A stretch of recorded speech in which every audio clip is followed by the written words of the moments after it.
right, I think we're good. All right, so man, this is a blockbuster.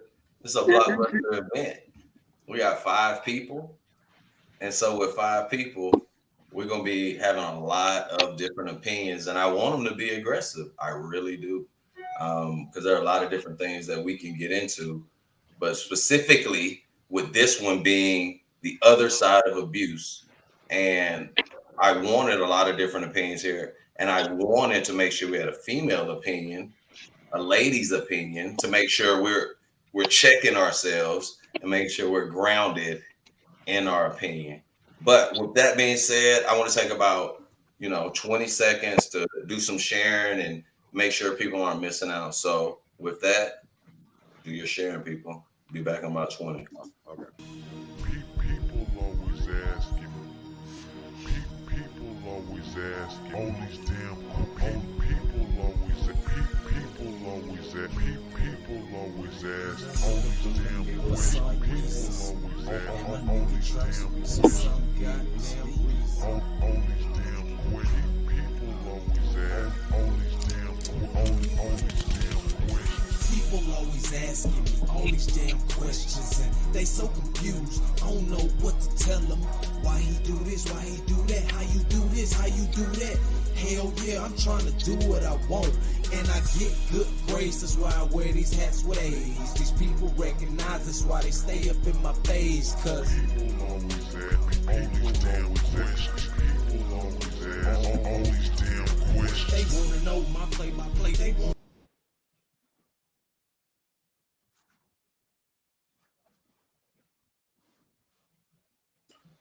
Welcome back. I feel like I lost somebody, but here she goes. Here she goes. All right. Can you hear me? Go. All right. Who is that? Me? Can you hear me?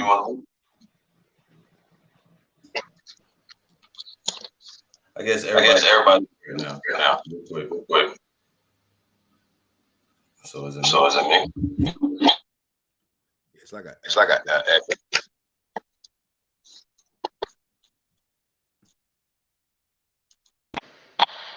check.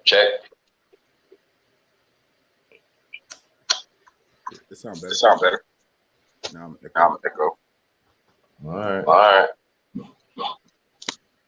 Well.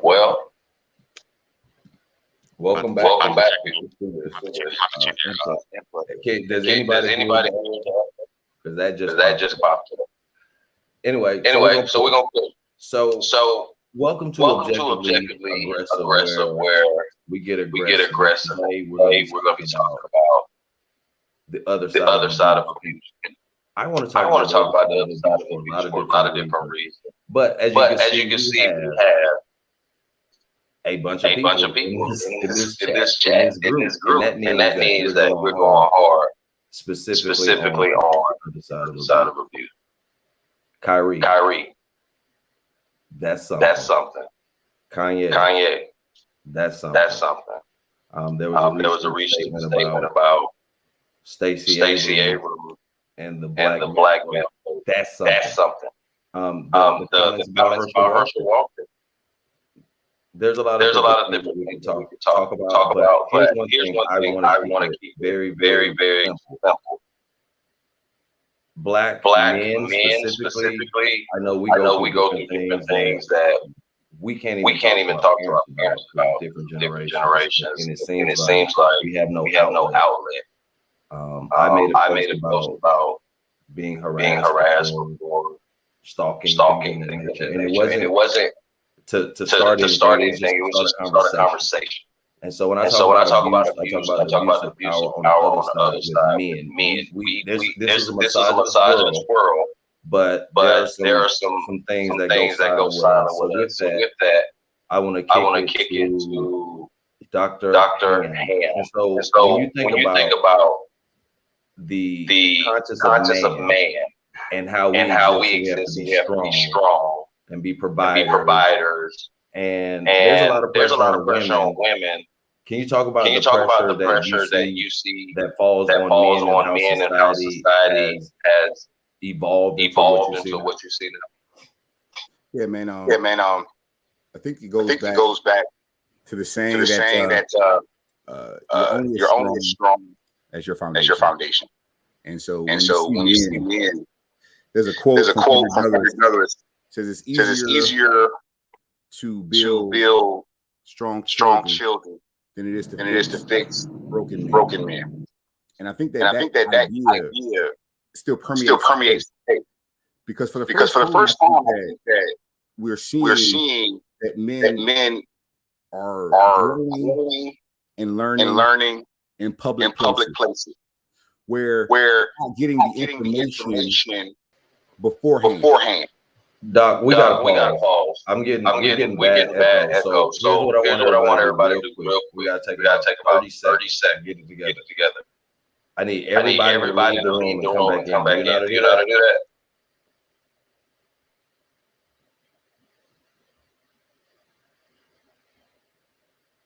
Hello? Okay, so I know who it probably was. Test. You hear me? Yep. That sound better. Hello. All right, so we good here. Yeah, I heard the echo. I was trying to. And we good here. All right. Boom. Now we're back. All right. I'm sorry about that for everyone. Technical difficulties, of course. But we're good to go. Doc, I'm sorry for cutting you off. Oh, yeah. If you still have your train of thought, please. Oh, yeah. So, but I think it goes back to, as a lot of times as men, we're doing on the job training. You know, I can only speak for myself. You know, I didn't have a father growing up, so I didn't have anybody to tell me how to be a man. So a lot of things that I learned about being a man was what I had to see people do. You know, my uncles, you know, he was out there running the streets. You know, my other uncle was out there kind of married, doing his own thing. So I think a lot of times we look at ourselves as the combination of a lot of things. And so when you start to look at what is the best way, or what do we create when we don't have a picture of what to be, is you're going to have a lot of men that are pretending, wearing a mask, doing what we think men should be doing. And ultimately, sometimes that ain't the right things we should be doing. So I think that there's an important to have the grace with yourself without the social pressure of realizing that, hey, I wasn't raised in the best environment, and now I'm being judged off of standards that I didn't create for myself. And so being humble and being grace, I think, is very important when you start to look at, you know, the idea that hurt people. And sometimes it's not even wittingly. Sometimes we're hurting people because we were hurt and we didn't know that wasn't the proper way to express or address things. So I think it first starts off with identifying discrepancies that you have, and then seeing contrast, you know, seeing people who represent something that you want to be. So I think it starts there, and being humble and gracious enough with yourself to know that despite our age, we're always learning. And as long as we're continuing to learn, I think that we're definitely on the right path. Okay. So with that, it's about, I'm hearing a nature versus nurture type thing. Yeah. And being that we're in an environment that we're kind of thrown into. And when I say thrown, I mean, when you talk about resources, there are different things that we can point at. But I think about a story that my dad tells me about his father's father and how he worked on a railroad and how he had multiple families, and thinking about the black man at that time. So my great granddaddy and my granddaddy, and hearing these stories about how they treated their families and how it was terrible, and how that turns into what we see the black woman is now, trying to do everything. Right. So Tay, what do you think about that? Oh, I'm sorry, man. What was the question, man? My bad, man. I was sorry. I didn't text. No, so right now, specifically, we're talking about how we're talking nature versus nurture. Mm-hmm. But I threw a lot of different things in there. But me and you talk about generational trauma, curses, and things of that nature, and how that kind of builds into, there's this narrative and how the black man has had on-the-job training. And I'll even throw in there being raised specifically by women and no men in the house, and how we live today. Yeah, man. That's one thing I always say about just a black. We're talking about black men a lot of times. I don't like to say generational curses. I say, generational trauma. You know what I'm saying? Because our parents and our grandparents didn't have the resources to deal with what was going on with them. You know what I'm saying? And everything that they had going on. When it came to economics, environment, society, and everything like that. So, by the time we become adults, we are looking and grabbing for some way to be our own man, essentially. You know what I'm saying? To be our own. We're trying to not necessarily break curses, right? Because we're not cursed. We're not a cursed people. You know what I'm saying? We're not a cursed people. We're trying to break trauma. You know what I'm saying? That's what we're trying to do. So we find ways to do that and cling to those things, where we can be a positive impact not only in our family but also in our community. Right? This is where Kyrie is kind of getting, finding himself. You know what I mean? But with that, we sometimes we have to first learn to find positivity in ourselves first, and that's the one thing as black men we didn't get taught a lot, right? To find the beauty within ourselves. You know what I'm saying? Being black men, so we have to find. A lot of us have to rediscover that. First. In our adulthood. You dig? Oh, okay, for sure. And so as we move and try to rediscover, a lot of people have a lot of different perspectives, and they come from a lot of different backgrounds. And I like to talk about mental models. Mental models being the thought process to which everything that has made you makes you think the way that you think right now. And so I'm sorry, Tay got knocked off. And so with that, I want to bring in Rob. And Rob is a good friend of mine that I've known since 2003, and he offers a different perspective. And the perspective that he brings, I think, is important. And I say that it's anything, but I wanted to bring him on because he's a financial whiz, in my opinion, but he offers something other than what we're used to hearing on my particular platform. So, Rob, what do you think about the essence of the male experience right now, and the abuse that we might face based on how we exist today? Good night, Daddy. Good night. Good night, sir. Oh, that's appropriate. That is actually. We need to see more of that. I love you. I'll come in there in a little bit. Get some rest now. Oh. I love the kids. I am making a book called F Them Kids.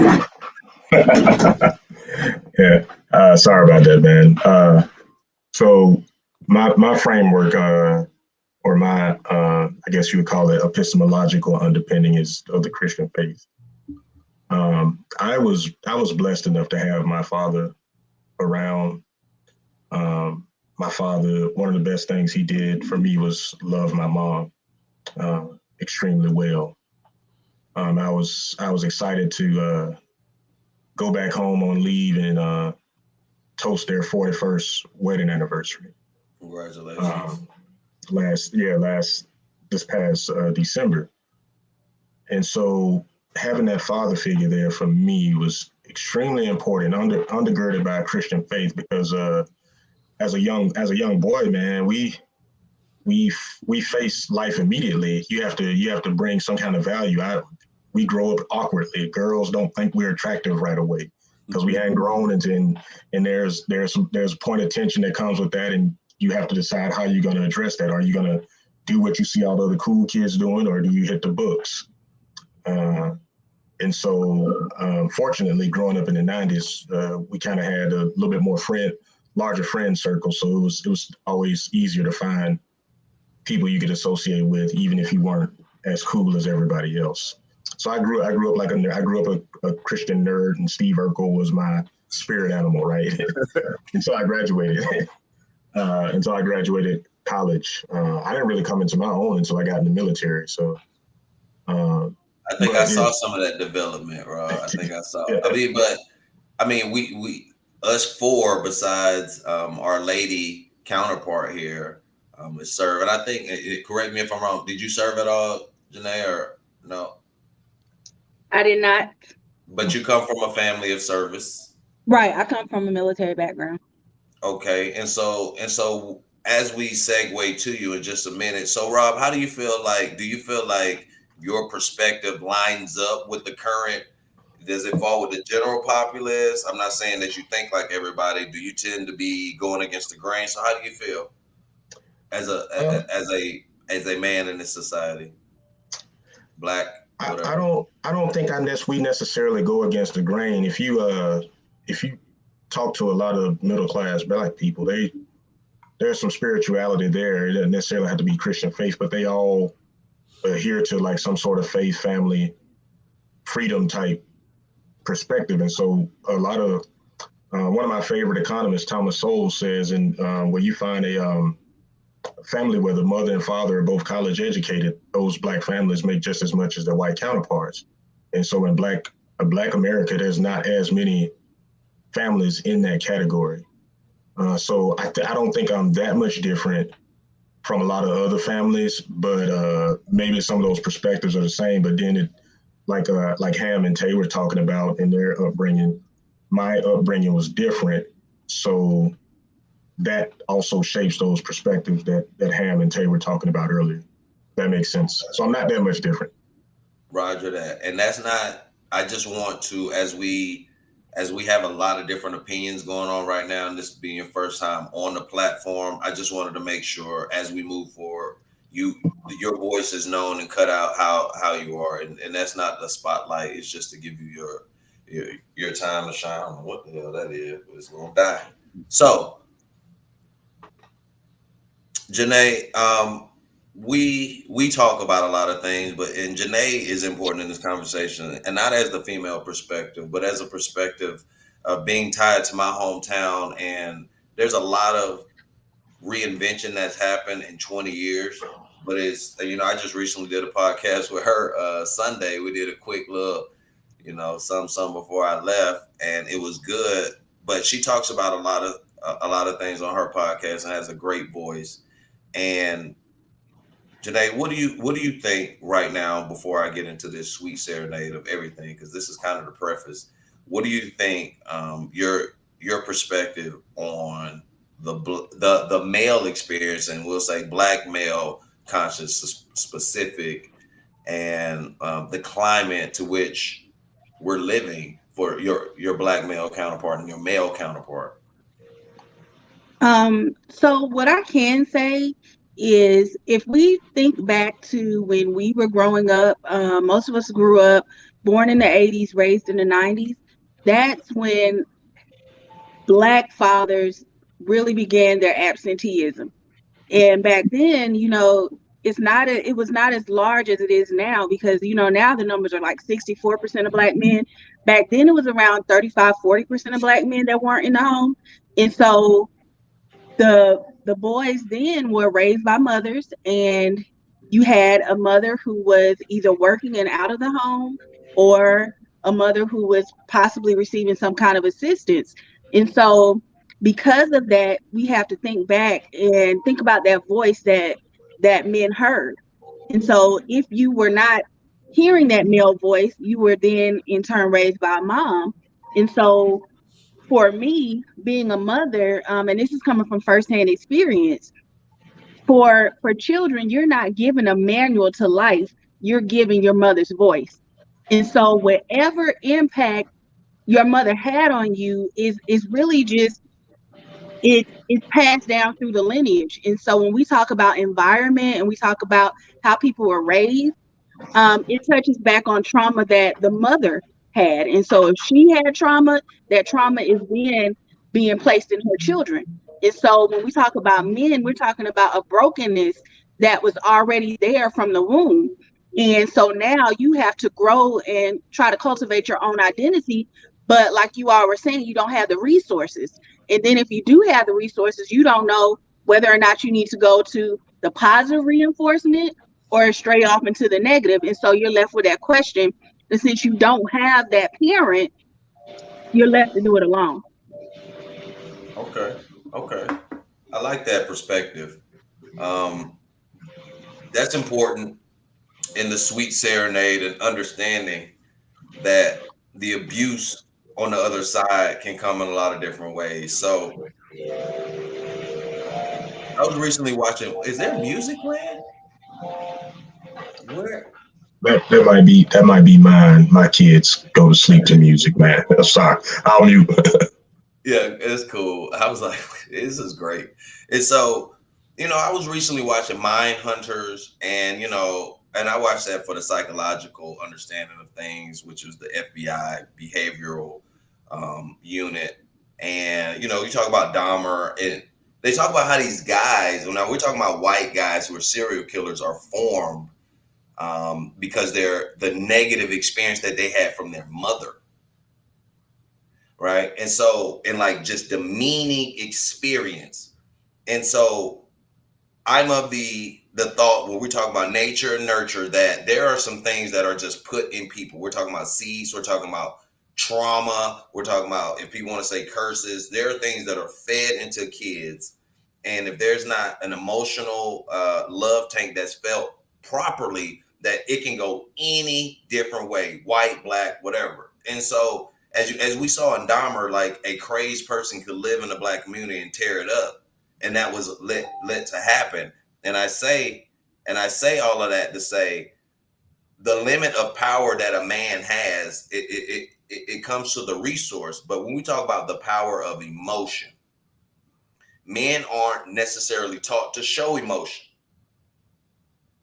and so when you're not taught properly how to show emotion, or you suppress it, when it arises, you have fireworks like mass shootings and, domestic violence, or you might have hurting animals at first. Like there's all these different things you can go into, but we know that I can try to talk to my dad, and he comes from a generation of just sucking it up. Right. So, and I understand that, like, I can't be mad at my dad when I try to talk to him, and he pretty much tells me to suck it up. And so who do you talk to? You can try to confide in your woman, but if you get too weak, that's a vulnerability there. And if you with the wrong one, she's going to expose that. And so what I'm saying is, where's the out? Does a man just have to he has to portray a narcissistic tendency in his life to make people stay up off of him like he's a man about business, but underneath him, he's an empathetic, sensitive, emotional person who just really wants to feel, but has to cut people off. You know what I mean? Like, where's the balance? Because like what I've understood as I roll into passing this to whomever, a man can get to a point where he's not chasing women. He's about his business and he's taking care of things. He has things. That struggle that Rob was talking about, trying to figure out who you are, you get to a point you have things. And then women start approaching you, and then they start getting aggressive, right? And then it gets ugly, and then things like that happen. And the guy says, hey, I'm getting harassed. And so insert story of the OnlyFans model who killed her boyfriend. These type of things happen. And so my sweet serenade is, what the F? Why don't we talk about the abuse that happens to men? Janae. Sure. Look, just pull me into the spotlight. I can go on record for saying this right here. I think it's a misconception, and I do understand that for years it's been put out there that men can't have emotion, men can't show vulnerability, men can't be human. But I do believe that the narrative has changed, but now we need more men to come on board and to be honest about their vulnerabilities, to foster that table for other men to join in, and then, create that space for you all to be human. I believe we all can agree that over the years that human emotion has been desensitized. And when you see a man cry, instead of comforting him, he's mocked. And so with that, we as women, we have to create that environment for you, because again, when we speak of nurturing, that usually comes from a mother. That's that unconditional love that most men have. And if a man does not have that, then that's when we speak of like the trauma. And so a lot of times, we talk of the term man child. And when we speak on that, we just speak on it as a man that can't control himself, or a man that has tantrums, and a man that is emotionally immature. But we don't look at the fact that when you have situations like that, it's because of trauma, and trauma pauses time. And so when you have adults that act in that nature, they're acting in that nature because at this specific time in their childhood, along their path of development, trauma happened and it stopped time for them, and they're still working in that element. You know what? I agree with that. And I take that concept. Like when a man goes into prison and does his time, does 10 years and comes out emotionally, that man is still the same age that he went in. And I've seen it. And so as women, as you say, as a woman says that a woman is just as important in a man's life, creating that safety emotionally for him. Rob, so we were talking about Stacey Abrams and how she made a comment about why she wasn't getting the black male vote. Why do you think she's not? Um, her agenda just doesn't resonate. And as we talk about being on the other side of abuse, I think as Janae was talking, I was thinking about like Jada Pinkett and Amber Heard and all of these people who have abused men in some form of fashion, and it not necessarily physical. And there doesn't seem to be an even culture of accountability across the board in terms of what It's a should double be happening. standard. Double Right. standard. So what should be happening to Jada Pinkett? If Stacey Abrams lose, then is it the black man's fault? Where her accountability would be, well, she didn't win, and so, or if she loses, I don't know if I haven't checked it. She was down. Actually, she was up with 14% of the ballots in.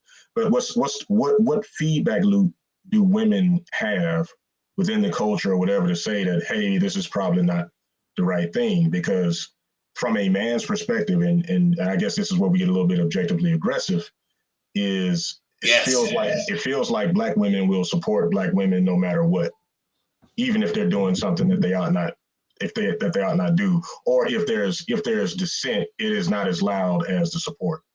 Okay. Oh, and so I've recently been hearing there's been a culture of there's no support. Now I ain't gonna say no, but there's a lack of support. Like it depends. Like you don't see a lot of R&B duets anymore with women. Like a lot of R&B groups is, they get together, but there's a lot of backstabbing. Now this is speculation in certain cultures, in certain areas, and so yeah, and so that's interesting that you say that, because you say they support regardless of what. What you think about that, Tate? Yeah, man, I really don't want to paint a picture that there is a division within the black family, as we're seeing black families, you know, black men. There was a study done in 2012 or so, and it showed that black men are the most black men who are fathers are more likely to be in their child's lives, you know what I'm saying, than any other group, you know what I'm saying, of people. And really, Why I do you think think that? it's not that I think, it's just the data. But Well, I know that, but I'm saying, do yeah, you yeah. have a Oh, perspective of why? because a lot of us grew up in the 80s and the 90s in the crack era, when our fathers were being pushed into prisons and drugs and all these other things that was happening to our families in the 70s and the 80s, man. That was draining our that was taking from our family, you know what I'm saying, like economically and socially taken from our families, you know what I'm saying, and people don't want to really address the context in that, you know, you dig what I'm saying. So I think today you're seeing a lot of, I won't say a lot, but I would say you know, your eyes tell you black men are involved, you know, within their families. And the data says that, you know what I'm saying. Um, I think that I think that when it comes down to it, um, I was thinking about I was reading a story. I was reading a story, and it was about an old woman growing up in the during the Great Depression, right? And so she developed an attitude of, you know, because she grew up in the Great Depression, she developed an attitude of, hey, I need to preserve things. So this is where we get a lot of our family members who put plastic on furniture. They didn't buy new vehicles. They kept things, right? They hoard. They kept things. You know what I'm saying? And I always think about, you know, growing up, um, a lot of us were prepared for a world that already passed. We weren't being prepped for a world that was coming. You dig what I'm saying?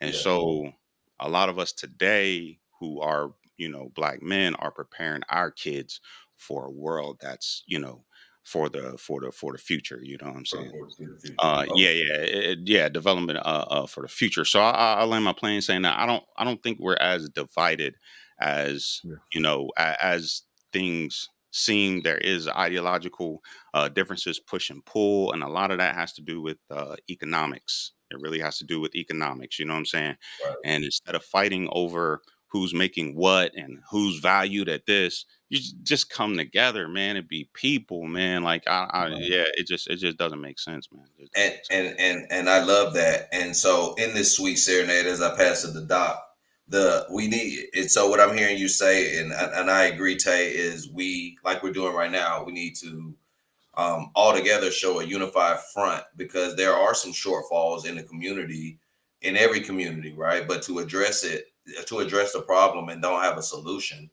is just to complain, which is what I see a lot of people doing, because it's nothing worse than somebody to complain and not do anything about it. But I hear a lot of people say that if I had money, things would be different. But I've also seen people get money and things don't change. And so what you think about that, Doc? So to Man, everything that you're saying, and as we wrap up this sweet serenade. man, you know, my only caveat, because I don't talk about black people as a monolithic unit without discussing the only thing we all have in common. There's only one thing that all black people in America share. Well, actually, 90% of us. 90% of black people in America have a descendant who was enslaved in America. 90%. That's all we have in common. Outside of that, we have nothing else but shared trauma that we've created for coping and therapy. Plus, we are more scrutinized, and we are ultimately, we're under the microscope, because anything that we do that is deviant, that will support the narrative that we are savage, brute, uncouth, uncivilized, will be amplified via the media, and unfortunately other black people who perpetuate the stereotype for their own self-interest.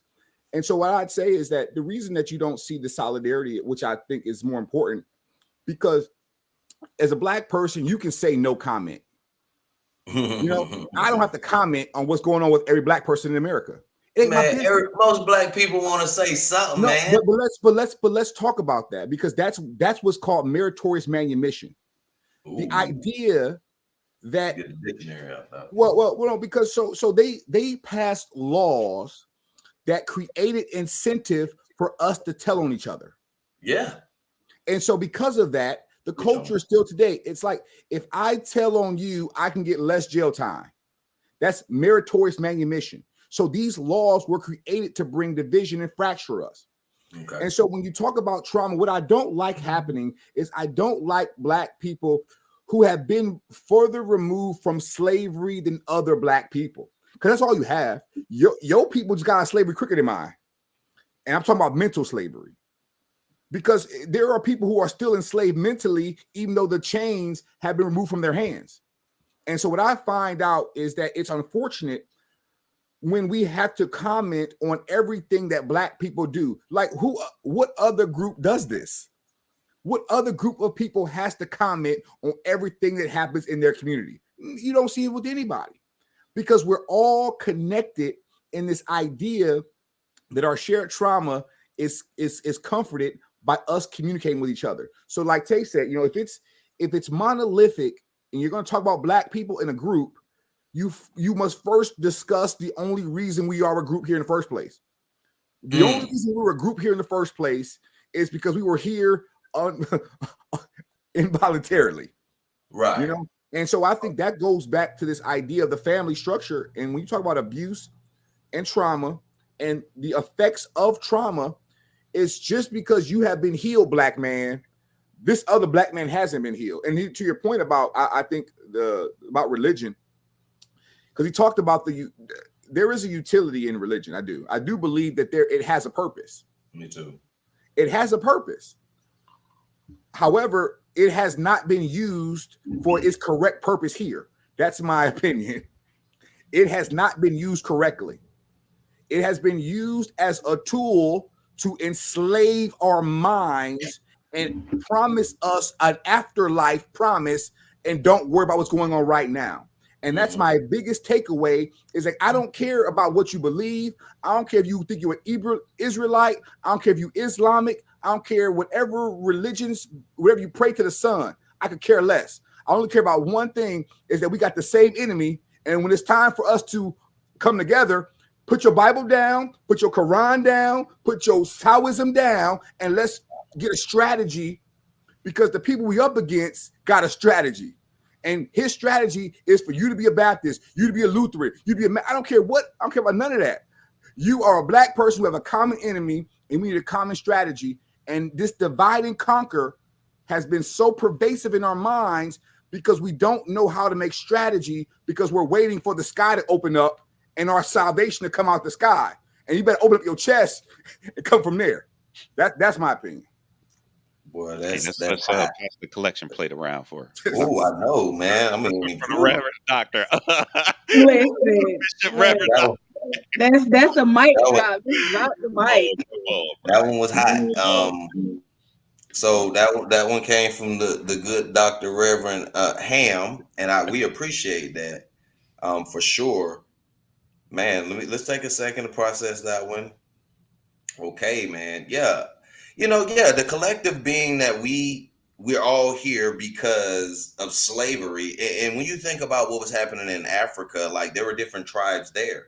Because you remember what I always talk about: classism, tribalism, racism. Like there's two other things on top of racism that we don't even get into, right? And so one of the things I want to tag is, you mentioned, why do Black people always say stuff? And I think it's because it seems like we've been silenced forever. Valid.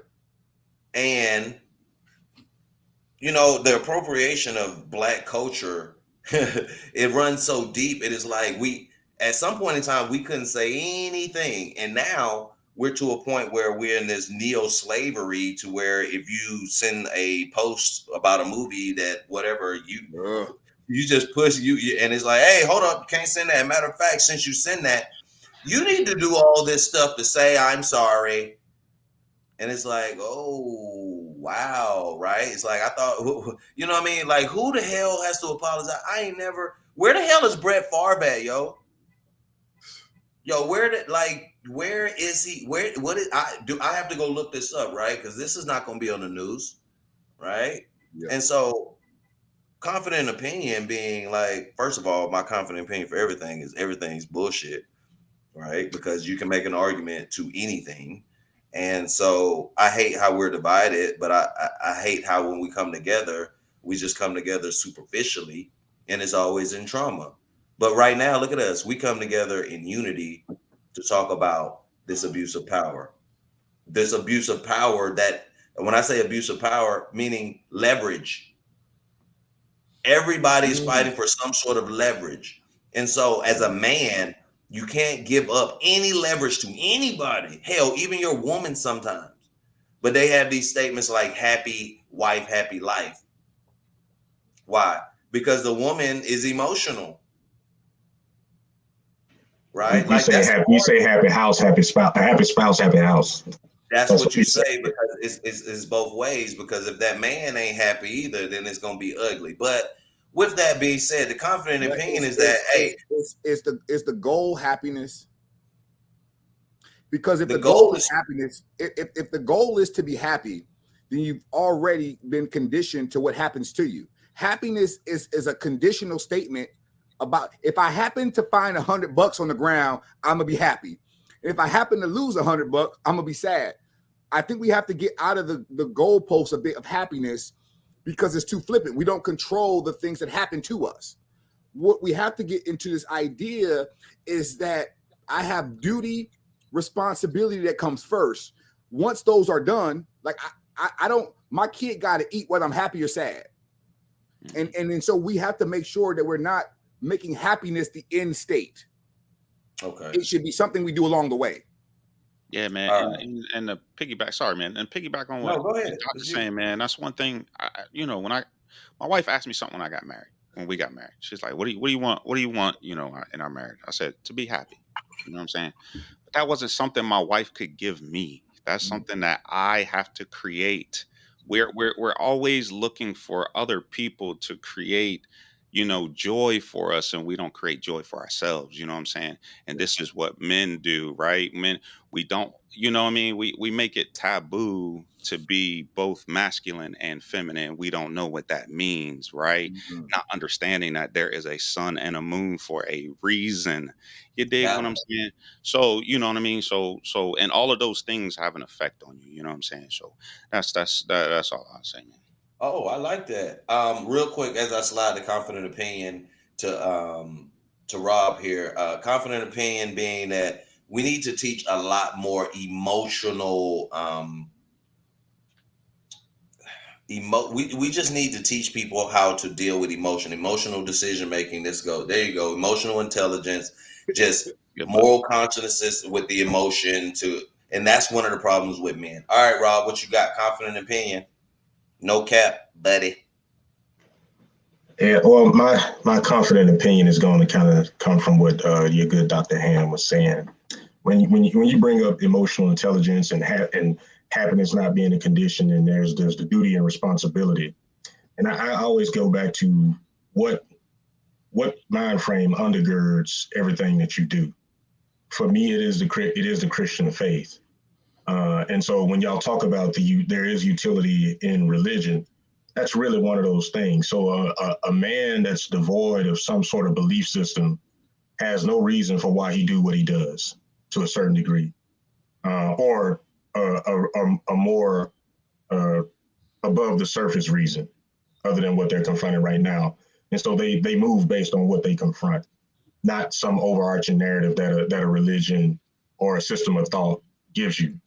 And so as a community, we're not necessarily divided on what that is. It's, do we all understand what the utility of that faith commitment brings, right? I am confident in Christianity as truth, and so I believe that a life ordered by God is what, through His Son Jesus Christ, and what He's taught is how you navigate life. And so that's more of my essential identity than necessarily my skin color.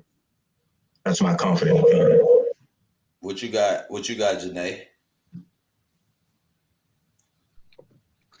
So this is kind of piggybacking off of Tay. So when we're talking about happiness and we're talking about what it is that we're doing and why we're doing it, in my mind, I think of fulfillment versus happiness. Because when you're looking for fulfillment, you're achieving a goal. And when you talk about families and you talk about marriage and you talk about any kind of union, you have to have a purpose. And without that purpose, there's no reason for it. And so when we talk about a man and a woman coming together and as one, either it will be to build generational wealth that you can pass on to your offspring, or it will be to create a family then that will carry on your lineage. And so that's a purpose, that's fulfillment. And so when we talk about the emotional state of the Black man, we have to look at it as it is a man's duty for himself and for his family to be healed so that he can then control that narrative and control that fulfillment of his future lineage. And so that's the charge that now we give to Black men, because no one else is going to do that for you. No one else is going to light that fire for you. You have to feel that there's a need for that healing. You have to have a call and a charge within yourself to say, something is not going the way that I necessarily want it to go, in order for you to spark that change within you. And so, like I said, for me, you know, some people, they may feel that it's ego, because a lot of times we consider ego as being the opposite of faith. But whatever it is that sparks you to create that change, you have to drive off of that in order to do anything. Okay. All right. So what's the difference between the experience of Black man, now versus what it used to be, as far as we say the man needs to be in charge. The man is the head of the household. The man needs to be in charge of healing the family. But this requires resources, and this requires the wherewithal, and it will require some sort of guidance and understanding that there's a difference between complacency and content. What was it? Being content. Complacency and being content. Being content was contentment. And so knowing that you could be coming from a lineage where just providing was enough, right? And now providing is not enough. And I stand in a situation from broken relationships where I thought providing was enough, even though I knew it wasn't enough, but I didn't know how to exist because my psychological safety wasn't there. So understanding and knowing the difference between happiness and sadness, and knowing that it's an emotion and that it will pass, right? And so we as men haven't been given the proper tools because we feel like going to counseling might be a little feminine, right? That's effeminate. Like these different things to get help doesn't seem manly. And then with resources, right? You got insurance, you got different, you know, the way some people, we self-medicate, right? And so you got something to say to that, Doc? What you got? No, I just need to interrupt you for a second. Please.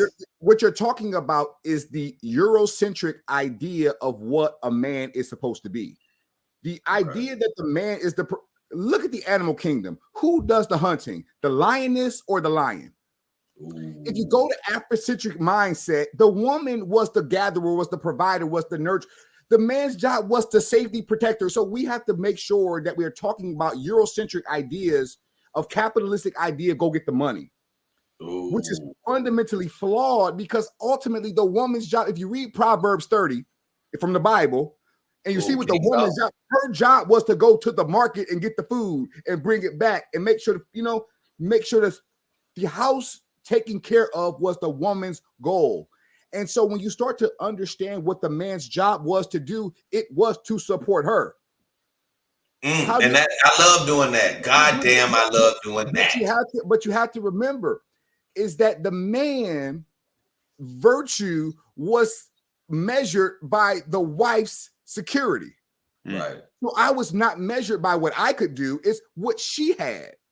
Right. How much she had to go to the market. So you're talking about a Eurocentric mind and an Afrocentric mind, and they're diametrical.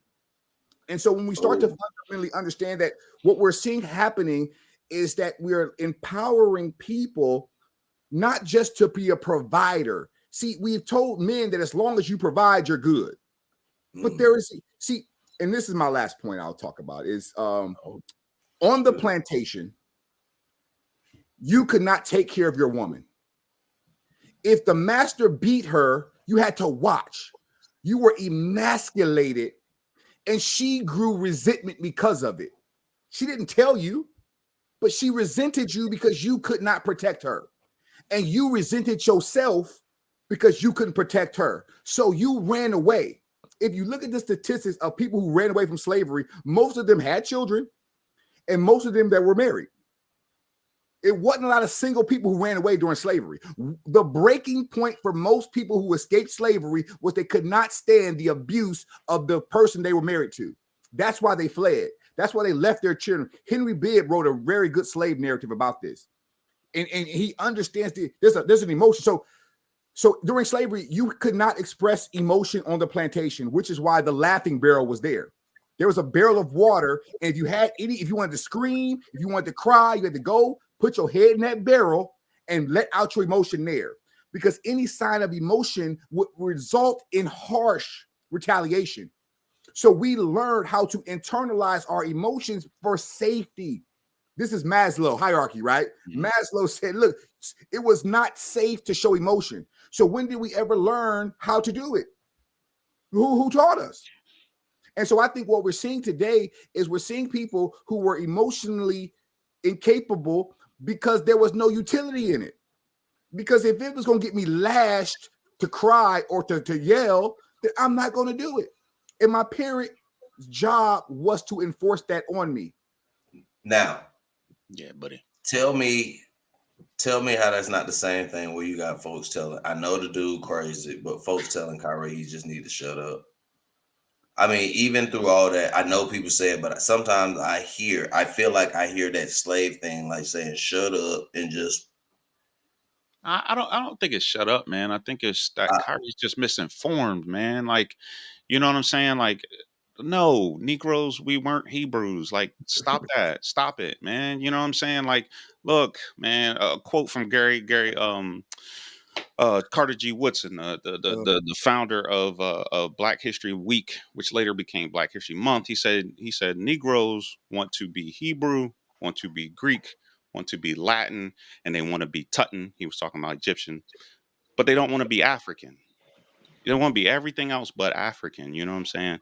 Because within the African culture, you know what I'm saying? Like Dr. Ham was saying, we had a shared responsibility, a communal responsibility between man, woman, child, community. What tore that apart was capitalism, man. You know what I'm saying? We don't talk enough about capitalism, right? That song, Papa was a Rolling Stone, right? Papa was a Rolling Stone. You know what I'm saying? That song is talking about when black men had to go up to the north to find jobs and they would come back. Yep. And guess what they would do along the way? They would have other families and things of that nature. You That's know what I was just talking about with my grandfather, Tay. Yeah, and look, and I'm not gonna say that I had my grandpa, but look, my grandpa left the South, went up north, and came back and got my grandmom after he got money, and then he came back and got his sisters and things of that nature. That's what happened to our families. So within that, it was a broken home, and within that, a lot of our grandparents, especially our grandmothers, they couldn't work. You know what I'm saying? They couldn't work. They worked low wage jobs. They had to support. So there was no time. There was no time for emotion. There was only time to survive. That's what we got taught. We got taught how to survive. And you know what I'm saying? And so we passed that survival down, you know what I'm saying? So, you know what I mean? We have to break the chain of survival and add in emotion. Like, hey, it's okay to keep your head on a swivel. You dig what I'm saying? Because you got, folk out here crazy, you know what I'm saying? But we have to break that that chain of survival and add emotion. And I agree with Dr. Ham, man. We have to stop thinking through the Eurocentric mind of what the relationship looked like, right? Because back then that's how their relationships were structured. It was man, woman, and woman, you're gonna do this. You know what I'm saying? That's man, goat. Yeah, woman. That's not how it was in African or even, you know what I mean, and even in the enslaved population in our communities. That's not how it was, man. You know what I'm saying? And we need to get back to that. You know what I'm saying? In many ways. So all right. So what you got, Rob? We're talking about splitting the difference on thought, and so any added to what's been said? Yeah, well, I'm a diehard capitalist. I love capitalism. I believe capitalism is a good thing. The issue is what what should you and should you not be allowed to sell? Maybe that's a conversation for that's another conversation because we'll have it. So because as much as I like solidarity, I also like my own individualism too. And sometimes my individualism may not always agree with what the solidarity wants. So if I go out and produce something that earns me a significant sum of money, the community is not necessarily entitled to what I produce necessarily. Now, what I choose to put back into the community should be of my own volition. So I wouldn't denounce capitalism necessarily. I would probably denounce the individuals involved in capitalism, just like any other system. All right. So we'll say, so with that, in my quick response, objectively, will you say you want to remove the individuals, but when you say capitalism as the ideology, this itself, the principles create the individuals? Well, to me, capitalism is where it does create the individual, which I don't necessarily think is a bad thing. The issue is what can the individual produce and provide so that he can survive. And so you can make a moral argument maybe that shouldn't be the case, but the individual means that I own my body is my property and everything I produce is mine. And then it's also for sale to a certain degree. Now, what informs what I choose to sell, how I choose to sell, all of that stuff, we can have a conversation about that. Because if I want to create solidarity, right, and I gin up a lot of loot and share it with the community on my own volition, and use it through the vehicle of capitalism, is that still bad? Well, that's what we want people to do, but capitalism it seems like it forces the people to not share the wealth and just, right. kind of stuff. And so what you got, Janae? I was just going to add to that, when you were speaking of capitalism, the question that exists is, does capitalism basically trump compassion? And so when we look at this and we look at the family structure, we look at the fact that you have someone, as Dr. Ham said, you have someone that can provide financially, but emotionally this person is dead. So is this creating a well-rounded family? Is this creating balance, or is this creating neglect? I would argue that that's a false binary, because I can't exercise my compassion without my ability to provide something sometimes. And so I don't think it's capitalism versus compassionism.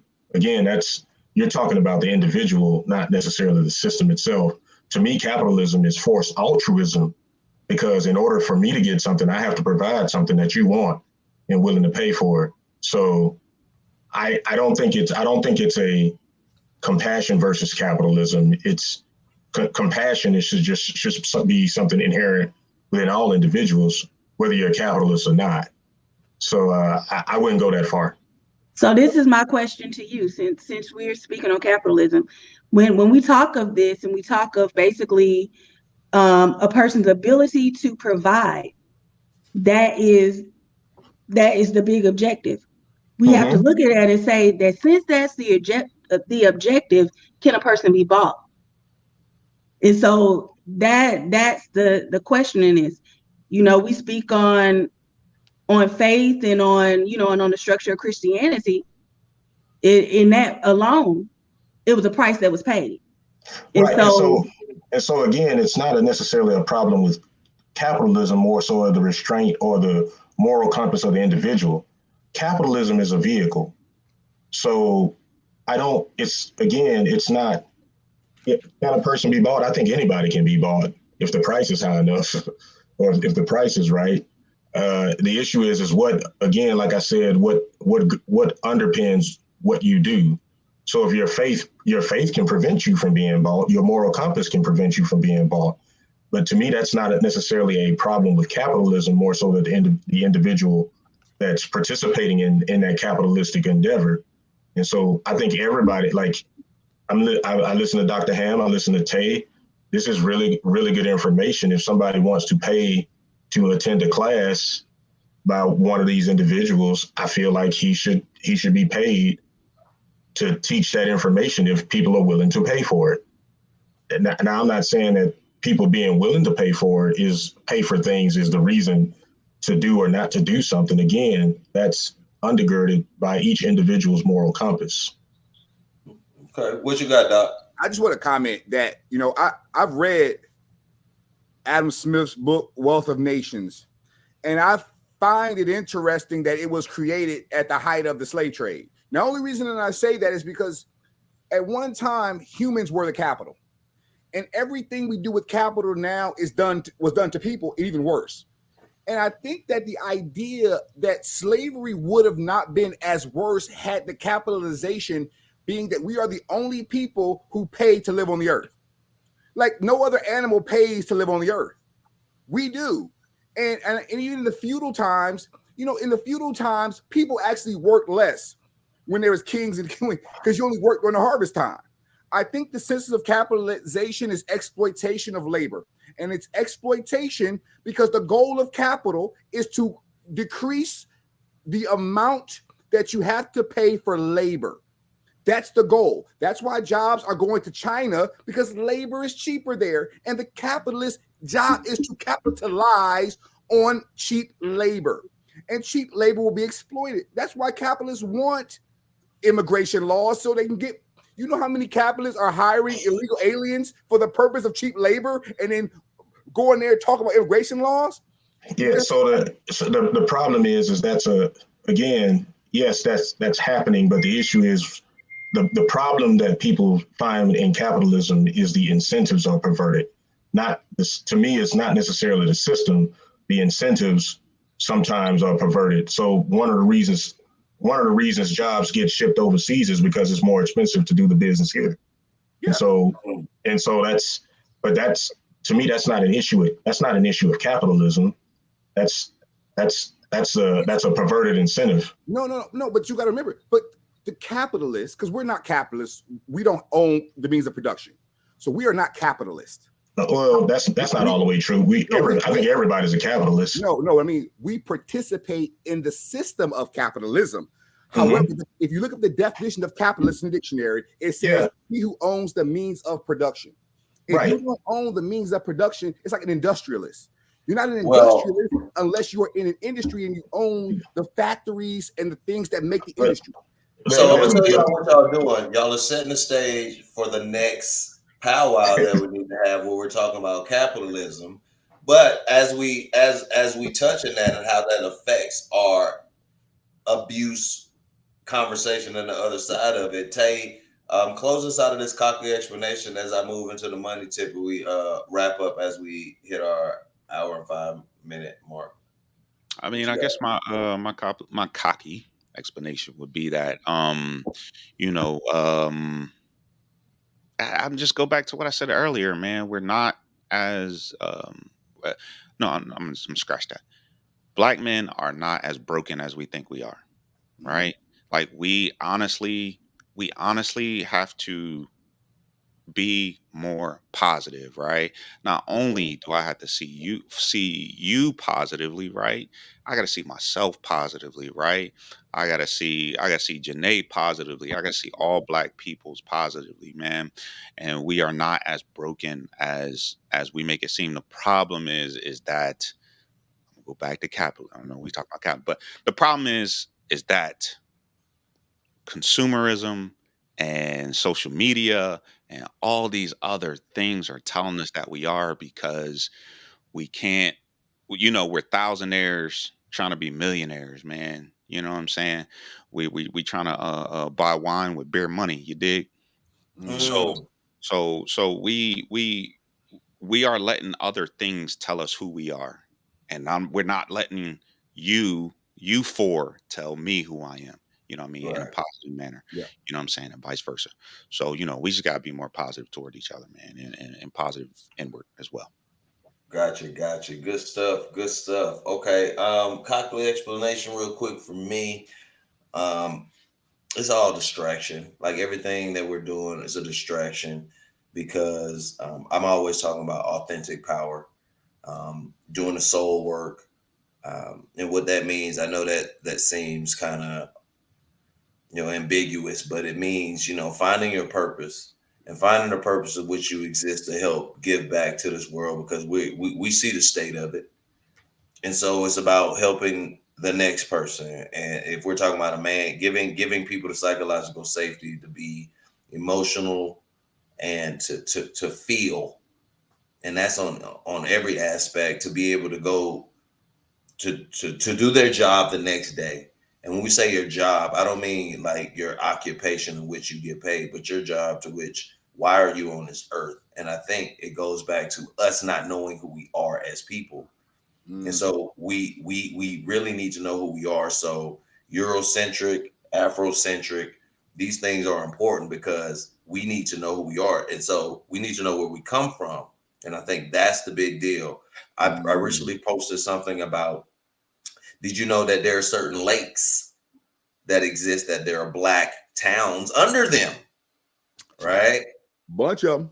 Yeah, I counted 8 on this one, but these are things that we talk about because we don't know that these exist. Like we need to talk about that there's a fear point blank because at one point in time, extinction was what was thought to be for the black man because it looked like they were trying to exterminate the black people. So with all that being said, cochlear explanation, seek your authentic power. And as we slide into this money tip, we got about four more minutes. Money tip, book tip, people. We got a lot of people here. So Rob, I'm going to you, man. Money tip. You can give a money tip, book tip. It don't matter. No pressure, just perspective. All aggressive. Yeah, well, one of my favorite books was Extreme Money Makeover by Dave Ramsey. I think when we talk about wealth accumulation, wealth building, a lot of us try to get from a bad situation to the extremely good situation as fast as possible, and sometimes that process is take longer than we have the discipline and patience for.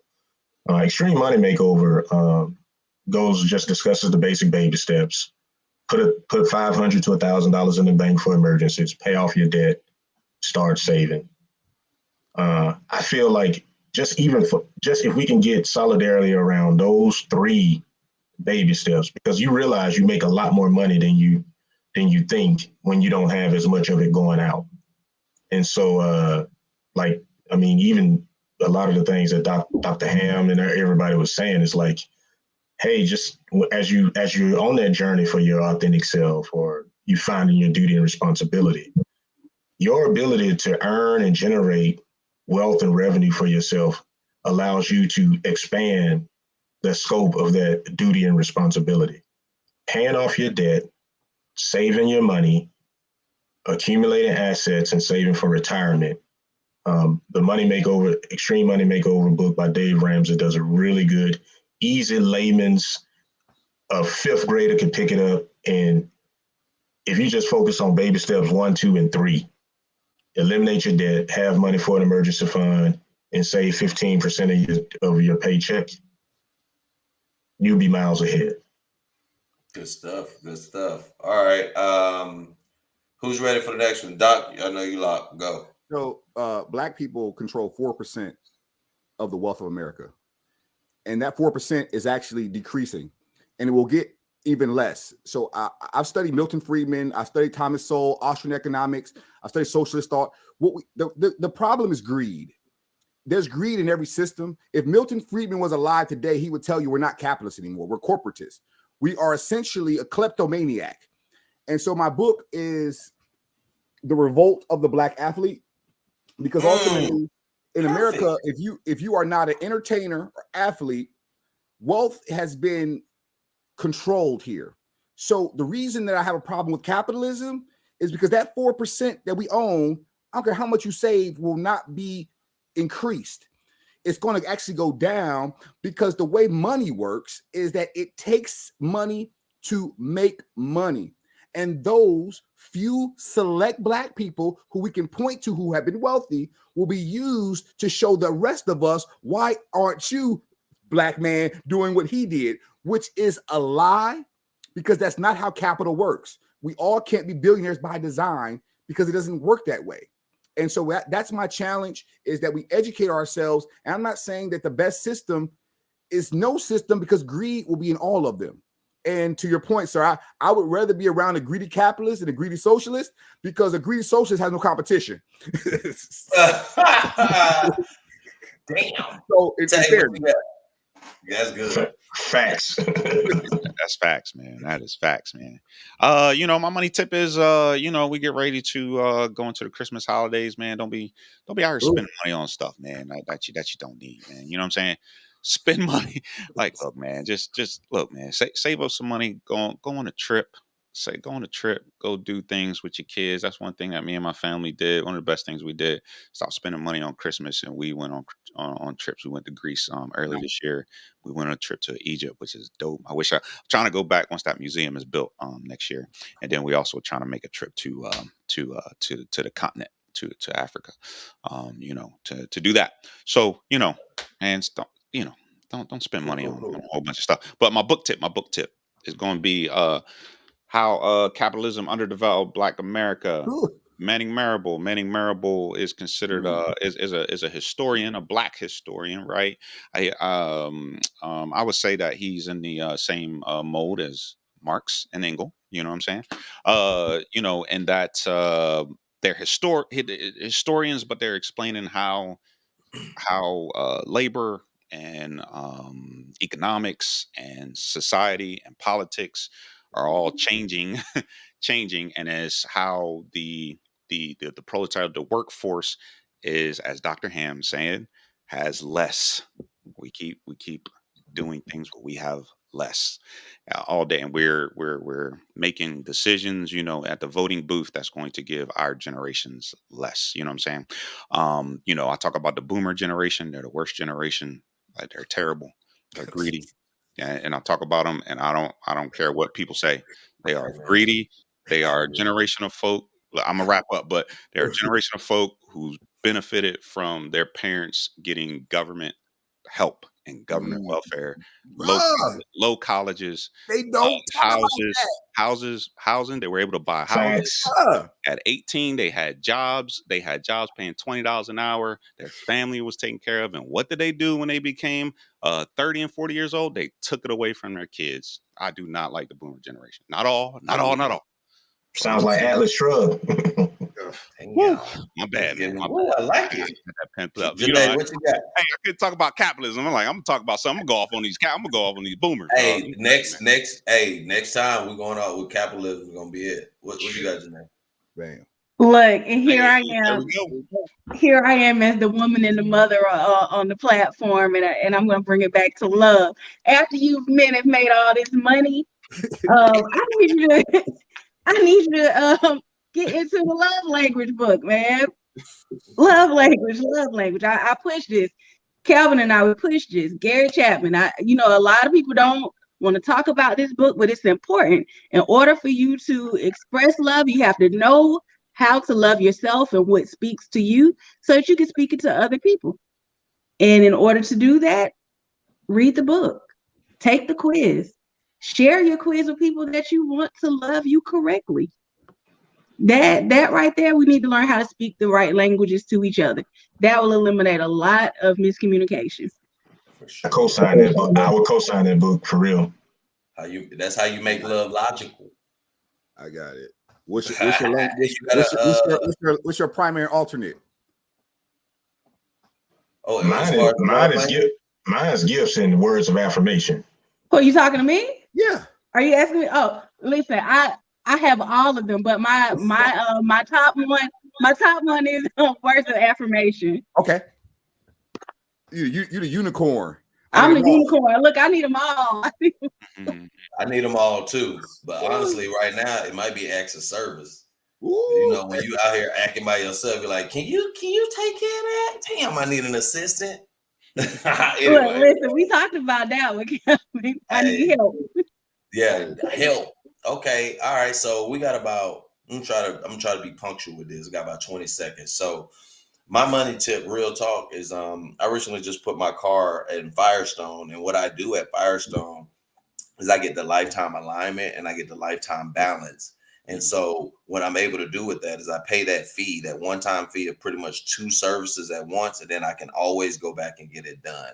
And so that's a way you save money on the maintenance for your cars. You go ahead and pay up front that 2 times, and then you have that for the rest of the life of that car for the alignment. But the tires is only for those tires. Now, don't tell them you get new tires. They dumb. Anyway, so that's the money tip real quick. And 48 laws of power, people. 48 laws of power. But not for corruption, to understand what power looks like in the external form and how it could be used to manipulate. But you could use it sometime because that's assassin work. Anyway, all right, people. Objectively aggressive. This has been a good one. Sorry about the technical difficulties up front, but we don't let that stop us. And I like this. So I feel like I'm gonna bring us back together in this large form. Not all the time, but shit, maybe. Who knows? With that being said, I love y'all. I appreciate all y'all. Thanks for having me. Y'all just don't know. Election night. We out here. Y'all stay on. Let me close this out.